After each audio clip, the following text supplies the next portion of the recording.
Cool. And with that, we're live. We're here. Hello. Hi, everyone. On my end, it looks like someone's watching, but it might be my computer telling me that I'm watching myself. So who knows if that's the case. But if you're here, hi, hello. Take some water, drink some water really quick, see if there's any stragglers who might be heading in before we get started, making their way to their seats. Guess I should take out that banner, huh? Because we are starting. Aha! Look at that. Fancy. We're learning as we're going, friends. We're learning as we're going. I need to learn to look at the camera and not at the screen. We're killing it. But yeah. Hello, hello, hello. If you're not watching now currently, you're probably watching the VOD that's either going to be living on Twitch or YouTube. We're going to play around with that and I'll take a look and see what I can do. But yes, hello, welcome. I'm going to be calling this episode 0 of Overtures because it's not really a full episode. It's going to be more of me trying out technical difficulties and seeing how they go, but also saying hello and introducing myself to what I'm creating. So we're starting with the absolute basics today. This is my first time streaming live. So we are working with the bare bones here. We got my laptop. There is no external mic or camera. So bear with me in terms of quality. We'll get better as we go. And before we get into things, this show is normally going to be a conversation with a guest. However, I didn't want to be necessarily talking to the camera the whole time telling you my whole life story. So I brought a friend.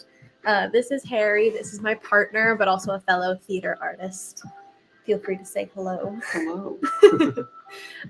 So yeah, and with that, we'll go ahead and get started and just sort of introduce me so we know who I am when I start interviewing guests and have a little bit of a know-how as to who I am and what this show is. So if you'd like to get started and asking me questions. I have the wonderful duty of asking the questions today. Yes. But these are the same questions I'm assuming that you'll be asking others later. Yeah. So the first one is the most existential of them all. Oh, God. Who are you? Who am I? That's truly the real question here. To be or not to be, right? I promise I won't pull too many theatrical puns, but I just couldn't help it in the moment. I'm an actor, singer, dancer, sometimes a director when I'm lucky, and I'm based here in New York City. I grew up in a small little tiny town in Indiana, and I got my bachelor's degree at Wagner College in Staten Island, good old Staten Island. Good luck, Kim K and Pete Davidson. We'll see how that goes. And then I just got my master's at Villanova University, where I met this one. So yeah, that's who I am. Do you want to introduce yourself a little bit too? I mean, I can, yeah. So my name is Harry. I'm Lora's partner. We did meet at Villanova, where I also got my master's. For my undergraduate, I went to Albright College in Reading, Pennsylvania.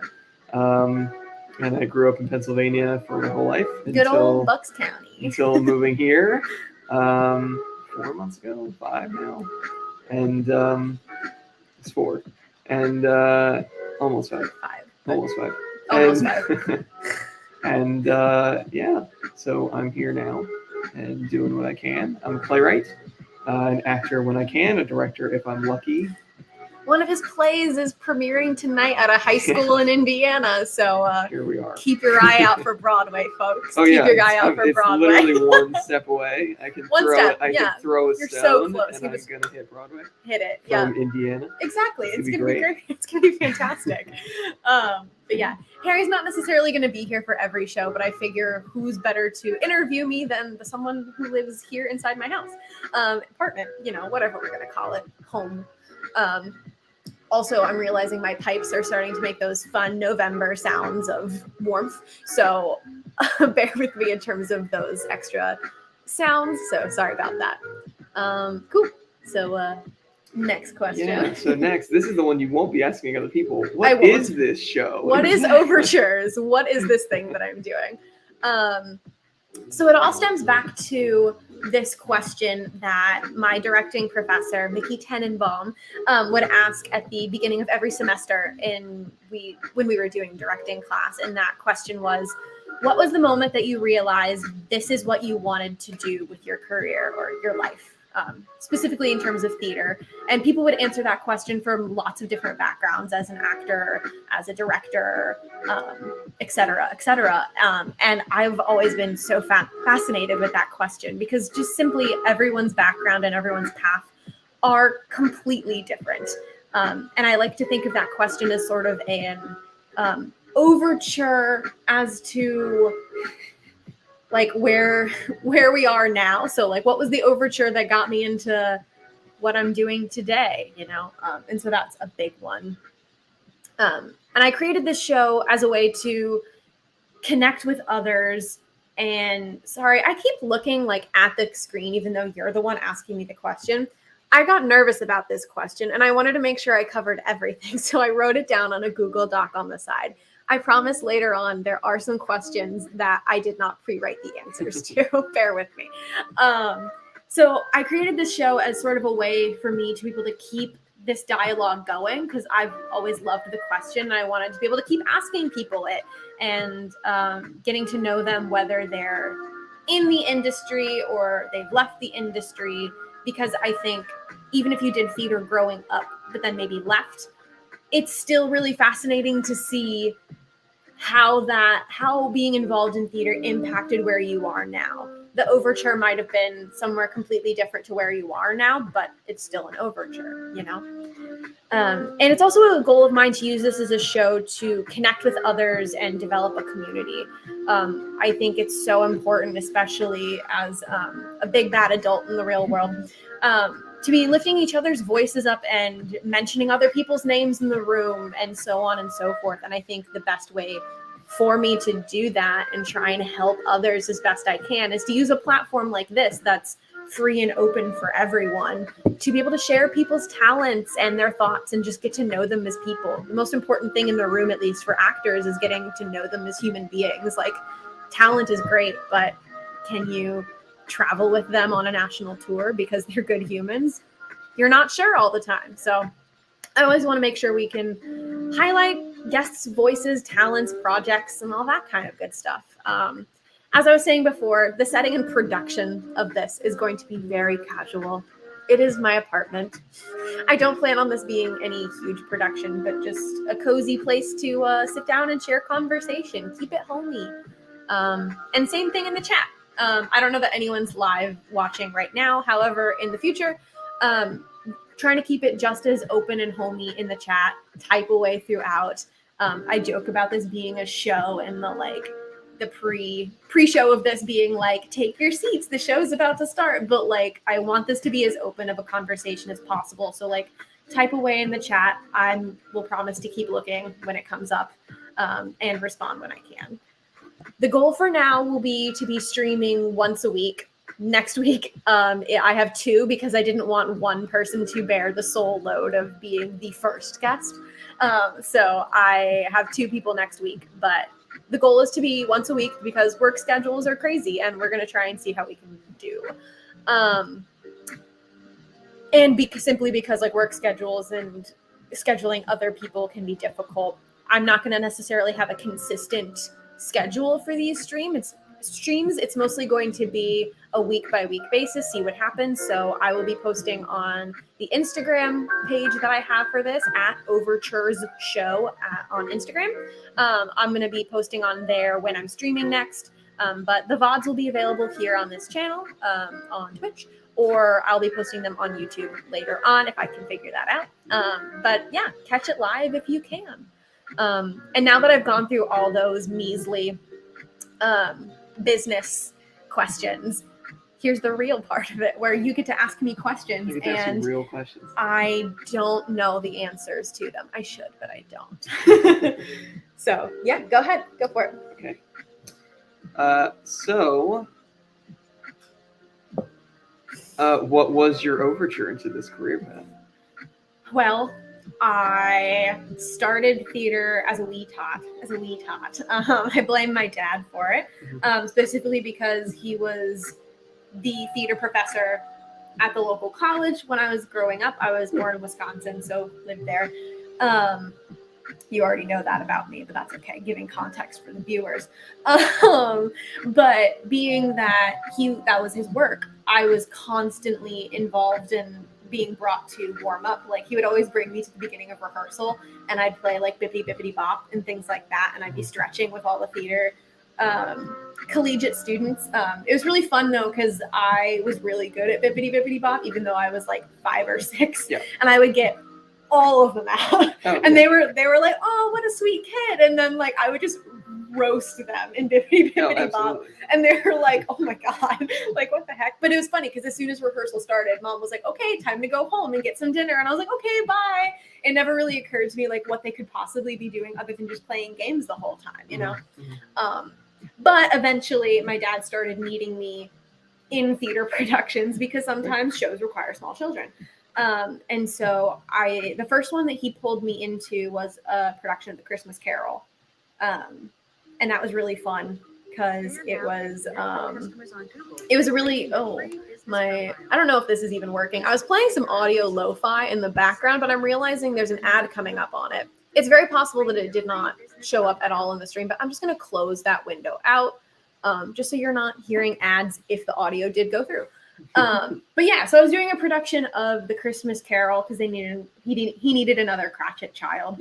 But it was really cool in that the concept of it was completely different than like your typical age-old Christmas Carol. It was set in a like an unhoused community, so a group of homeless people. And so the Cratchits were in fact homeless and living on the streets, and like the Ghost of Christmas Past the big scary one, was made out of scaffolding and trash bags and things like that. And like at the very end during curtain call, we sang Hole in the World from the Eagles. But it was really interesting because it was a perspective that like modernized it, and being involved in a production that young was so interesting to me, and to get to have that so young. So like that's kind of how I got started in the very beginning. But in terms of my overture of like, oh, this is what I want to do with my life, was actually through a movie. There was this movie called Super 8 that came out like years ago. I think it was my freshman year of high school. And it occurred to me that all of the main actors in it, like including like Elle Fanning and Joel Courtney, were all like my age. And all the supporting, like all the adults in it were supporting actors or less, to be frank. And I was like, oh, I could be doing this now. And you can do, like, it never occurred to me like, oh yes, a child can like tell a story, or like someone my age could do that. And I was like, oh, that's something that like these kids are doing and can do.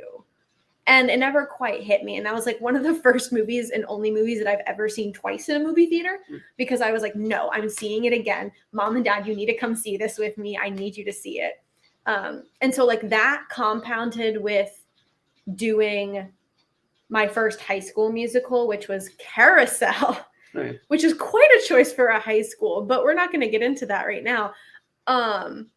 That being a fairly bare bones production, but it was the first time that I, as a student actor, and like the cast as a whole, were treated like adults, and that like this is an adult story, and we're gonna do this. It felt collaborative, as opposed to like your middle school productions, which are maybe like stand here, make sure you hit the right notes, which like at that age, fair enough, you know. But like those two experiences compounded together made me go, oh, I like that thing that I always did with Dad growing up. I can just do that forever. That sounds great. Sign me up, you know?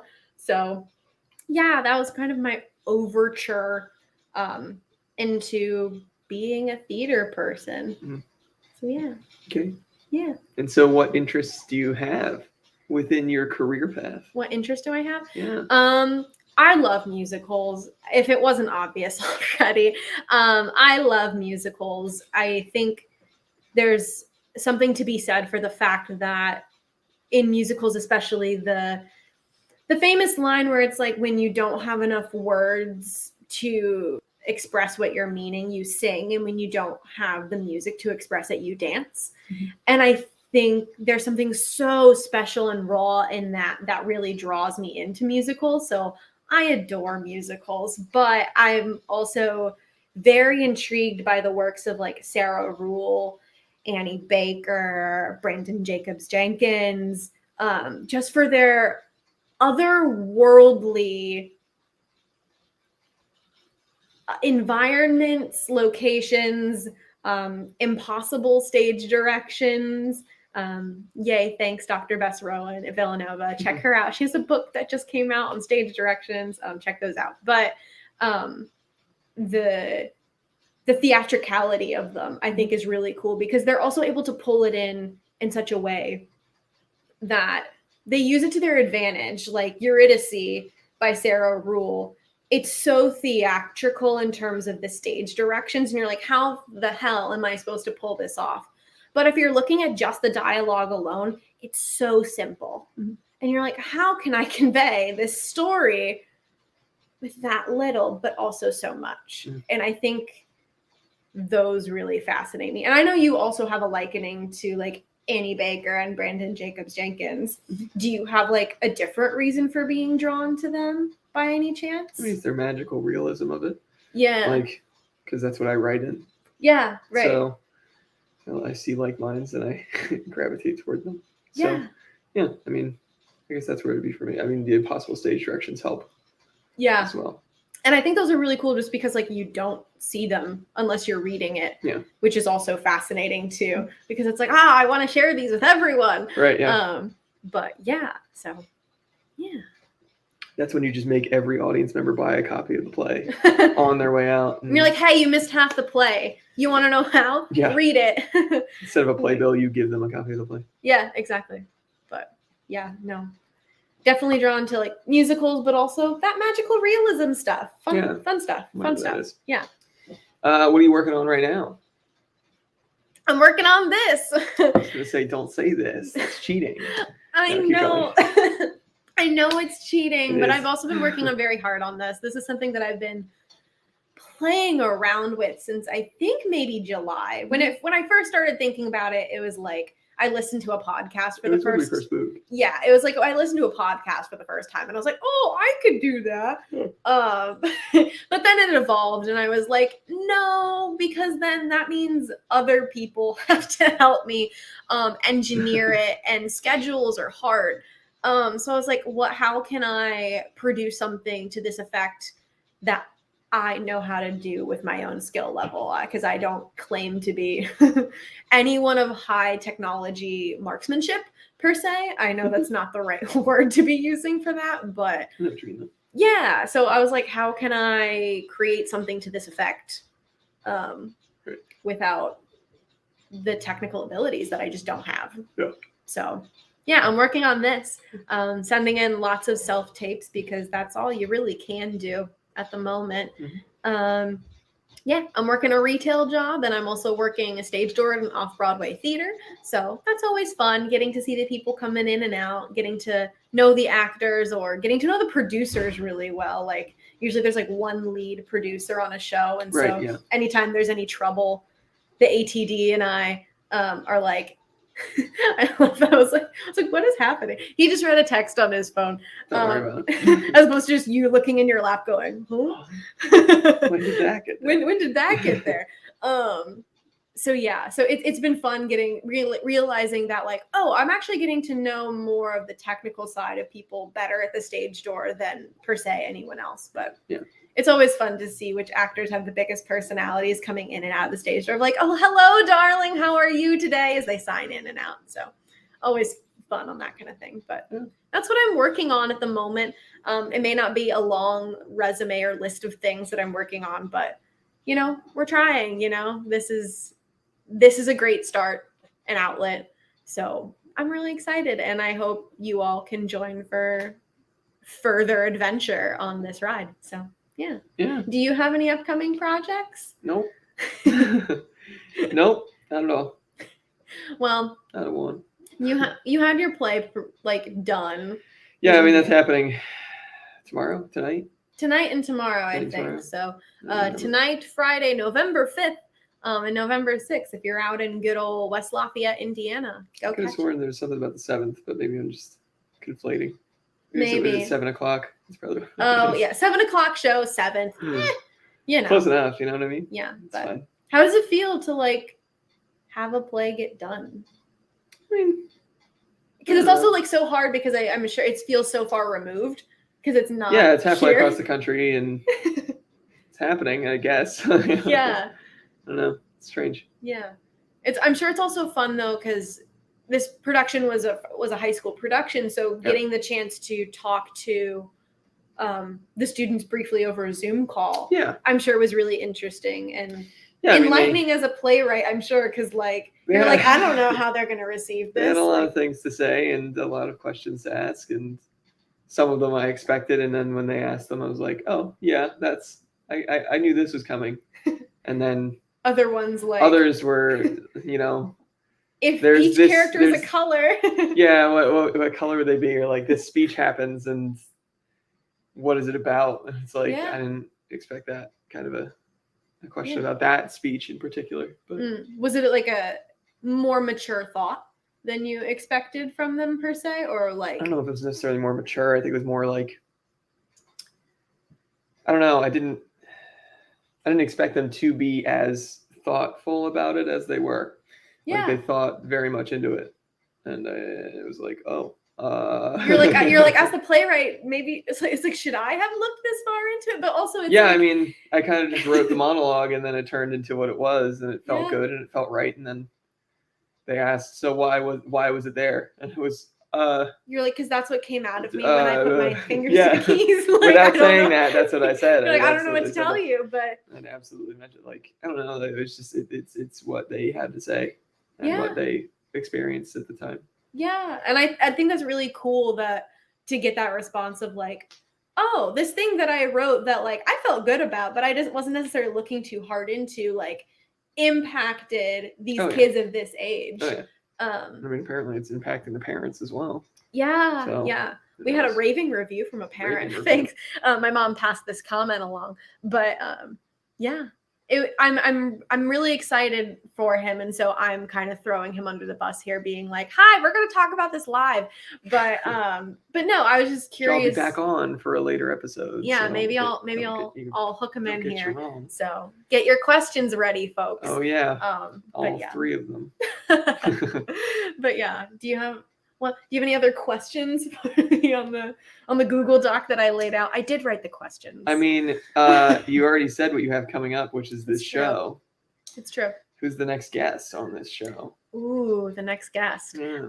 The next guest is a lovely friend of mine in college. I was about to say comrade. I don't know why I was about to say that. College classmate Elena Rose Broyer.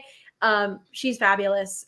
She studied theater performance at Wagner, and now she's often studying theater education. And honestly, what a perfect person to be studying theater education, inspiring the youths, but also making sure they're taking care of themselves in this career, because sometimes it's important. Yeah. Well, also sometimes sometimes it's important. It's important. Yes. Sometimes. Yes. Sorry. Caveat. I think sometimes theater education isn't always built the healthiest, and we're breaking that down as an industry a little bit, or at least we're trying to. So she's definitely one who's going to be an amazing leader of that, and I'm excited to talk to her. Yeah. But yeah, what she's been doing. Yeah. A fun fact about myself. I was going to ask about a fun fact. Yes, a fun fact. Jumped the gun. I'm so sorry. Do you have any fun facts about yourself? Yes. Wow. Do tell. So rude. I've been in the play A Midsummer Night's Dream a total of 4 times. Yeah, that's a big one. I should have also mentioned that I'm really big into Shakespeare as well. I lean more towards the comedies than the tragedies, although in tragedies I really like the fool characters, so we can talk about that a little bit. Finding the comedies in the tragedies. Oh, absolutely. I love me some Fool and King Lear. Mm-hmm. Like, oof. Mm-hmm. Oof, I was having a full conversation about it with my dad, the pairing of Cordelia and the Fool being the same actor. Anyway, but yes, I've been in A Midsummer Night's Dream 4 times in my life. when I was a kid, my dad pulled me into a production and I played one of the fairies, Cobweb. It was great. I had these fantastic wings. They even like gave me the prosthetic ear. We glued that on every night and they had to be like, don't take it off yourself. And I was like, okay. I was terrified. Rip your whole ear off. Honestly, it could like rip. I mean, it's what would It was happen. like spirit glue or something like that. That's what would happen. Terrified of that. So I did Midsummer. So that was like 8 years old probably. Then fast forward to senior year of high school, we did a production of it that was like set in the 60s. And I played Helena. That was a blast. It was one of my favorites. I had big Tracy Turnblad hair. It was real. Shout out to my friend Parker's mom for doing it every night. She teased the shit out of it every single night. It was glorious. It was set in the I said set in the 60s, but like the Athenians were Maud. Oh my gosh, the mechanicals were blue collar workers, and then the fairies were all hippies because, of course, as you do, like you can't not. Then in college, I did a production, a sort of devised production of it, if you can call it devised, because there's a script. But we did a production of it, and it was a student-run production, and I played Bottom, which was a blast. I loved that. Getting to play such a braggadocious character was so fun. I was leaping and bounding everywhere. It was a glorious time. And then in grad school, I did it one more time, and I played several characters. I was the dance captain of sorts. I was of sorts. I was an Athenian courtier at the beginning that didn't have any lines in the opening scene with the king. And yes, it was just in a big old suit. It was great. Far too large. It was far too large, but you know, that was the effect. Shout out to Saki. Then I played flute / Thisbe, which was my favorite part of the show. He was so fun to play. He was so in love with Bottom. It was great. And then I also played one of the fairies as well. I think I had Mustard Seeds lines. I think you had Mustard Seeds. I truly can't remember. You didn't have Cobweb. I know that much. Yeah, no, I knew that. Because you would have gone to Cobweb. Yeah. Welcome back. So I've been in Midsummer 4 times, and I have not played the same role twice. Which is, not scary. Exactly, easy to do. No, it's not. It's actually hard to do either. Like, I feel like that's a straight, like, if nothing else says that type doesn't exist to a point, like, I feel at least not in Midsummer. Yeah, at least not in Midsummer. Like, I have no type in that show, you need I to guess. Do is Titania, and then you have a bingo. Yeah. Honestly, though. Yeah. 5 in a row. I just want to be in another Shakespeare production as a whole, because that's the other thing. Not only have I been in 4 productions of Midsummer, I have never been in any other Shakespeare production. I costumed a production of Twelfth Night once in college. I loved that, but crossing fingers for those Shakespeare festivals this summer. We'll see what happens. But yeah, so that's my little fun fact. So yeah, jumping, I guess, forward a little bit, because we're kind of reaching the end for now, is where you can find me. You can find me at Overtures Show on Instagram.